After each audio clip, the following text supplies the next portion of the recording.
Ya, Assalamualaikum warahmatullahi wabarakatuh. Nama saya Wisdan Muhammad Razi, 68052. Hari ini saya akan menjadi moderator untuk bicara seni yang bertajuk apa itu contemporary ataupun what is contemporary art. So, hari ini kita ditemani oleh 3 panel kita, iaitu rakan-rakan sekelas saya. Boleh perkenalkan diri, panel pertama, iaitu Miss Carol.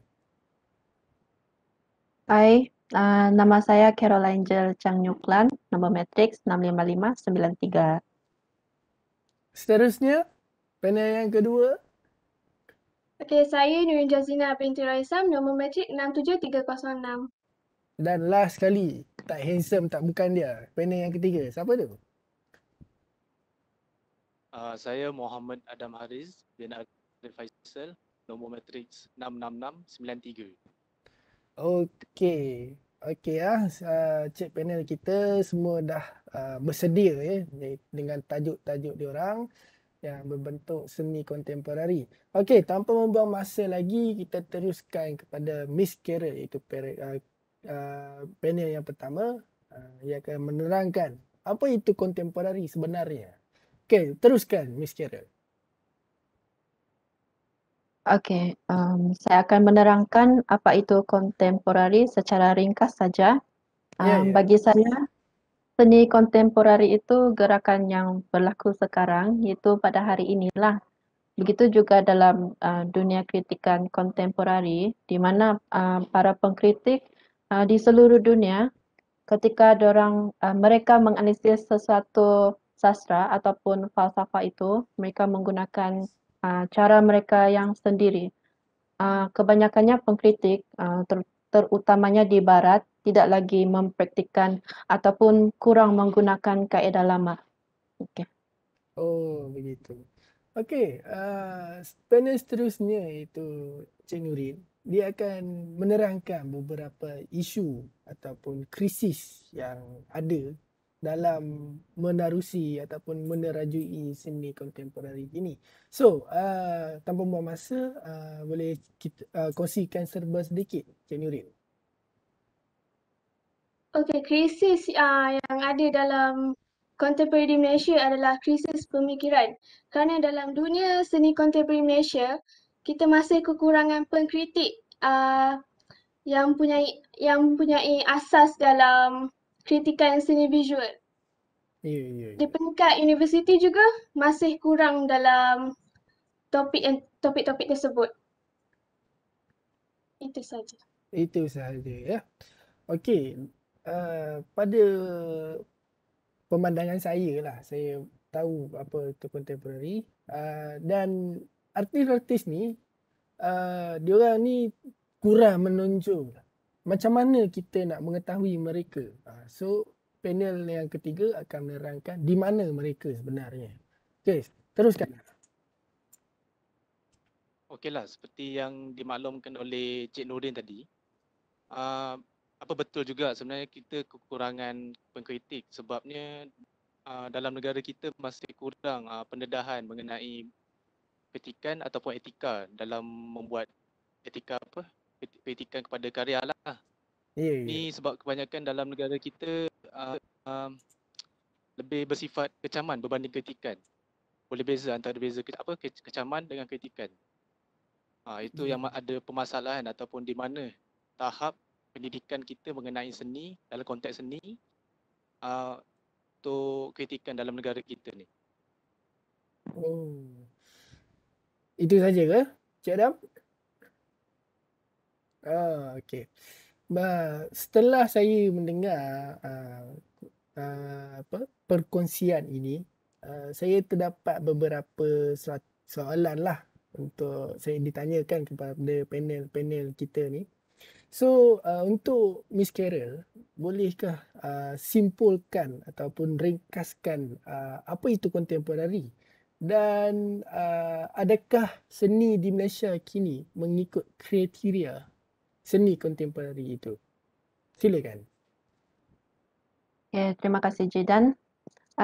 Untuk menjawab soalan yang kedua, Konteks seni di Malaysia ni kebanyakannya lebih kepada kepentingan nilai warisan ataupun lebih kepada kepribadian, tradisi ataupun budaya macam tu. Tapi disebabkan sekarang ni kita tengah berhadapan dengan norma baru, jadi seni tradisi ini semakin orang kata semakin goyang, tidak bertahan, semakin tenggelamlah sebab dibawa dengan arus pasca modernisme.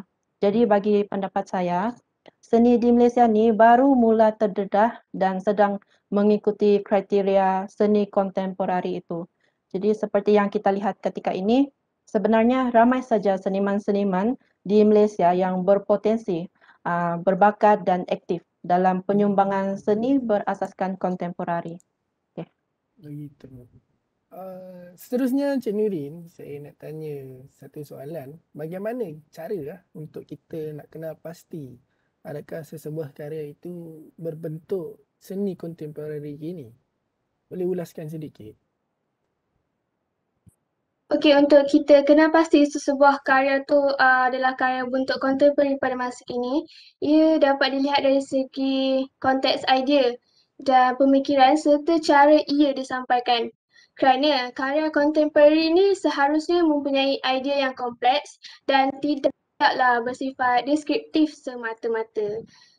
Manakala dari aspek formalistik pula, ia seharusnya lebih ke depan dan tidaklah seperti 10 tahun yang sebelumnya. Itu saja. Oh, itu sahaja.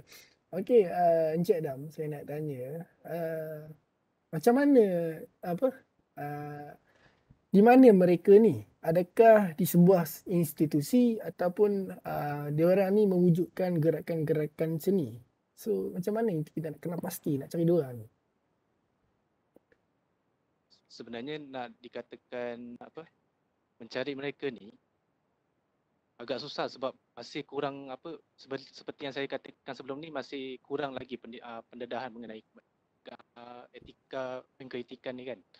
Tapi saya boleh bagi tahu apa kelebihan untuk pemulaan pada kritikan sesuatu karya. Sebagai contoh, kita bawa karya kita kepada kawan-kawan dengan ataupun mentor ataupun para artis seniman untuk kita dikritik. Sebahagian kepentingan kritikan ni dia lebih kepada membantu komunikasi antara pengkritik dengan yang dikritik. Kita dapat mempelajari sebagai pengkarya, kita dapat mempelajari untuk perbaiki kelemahan pada karya tersebut ataupun membincangkan kekuatan pada karya. Okey, seterusnya sebab pentingnya kritikan ni sebab lain orang, lain dia punya pemikiran, lain punya teknik dan lain juga perspektif. Tidak ada betul ataupun yang salah. Jadi kita boleh orang kata compilekan sekali setiap idea setiap orang tu. Kita boleh buat analytical lah setiap pandangan setiap orang tu lah. Lepas tu, akhir sekali orang kata bergantung pada individu tu sendirilah macam mana kita menerima komen ataupun kritikan yang diberikan. Itu kalau dapat dipraktikkan dengan baik, para artis dapat memperbaiki lagi lah untuk di masa akan datang. Kalau begitu, terima kasih kepada tiga-tiga panel. Jadi apa yang saya dapat simpulkan di sini iaitu seni kontemporari ini secara ringkasnya adalah seni yang mengikut arus masa sezaman dalam masa 10 tahun. Betul dan isu-isu yang terdapat adalah isu pemikiran pada masa kini, iaitu yang masih lagi yang menggunakan stigma ataupun slogan, menggunakan karya yang lebih kepada masih lagi kepada konvensional, iaitu yang boleh kita lihat di sini iaitu art for art's sake, iaitu art ni adalah untuk orang-orang seni dan masih lagi di takut yang sama. Betul dan salah satu untuk kita mencari ataupun menerima kritikan ni adalah dengan kita join ataupun kita masuk apa-apa pertandingan, di situ kita akan menerima beberapa kritikan oleh karyawan-karyawan di Malaysia. Contohnya bakat muda sezaman lah yang paling famous sekali di Malaysia ya, di mana kita senang menerima kritikan, kita mendapat ilmu yang baru melalui artis-artis ataupun seniman tanah air. So saya rasa setakat ini saja perkongsian kita ataupun kita punya perkongsian bersama. Jadi saya ingin mengucapkan terima kasihlah pada tiga-tiga panel kita yang sudi berkongsi, memberi ilmu dan pengetahuan. So terima kasih semuanya. Assalamualaikum dan kita harap berjumpa lagi insya-Allah. Assalamualaikum ya.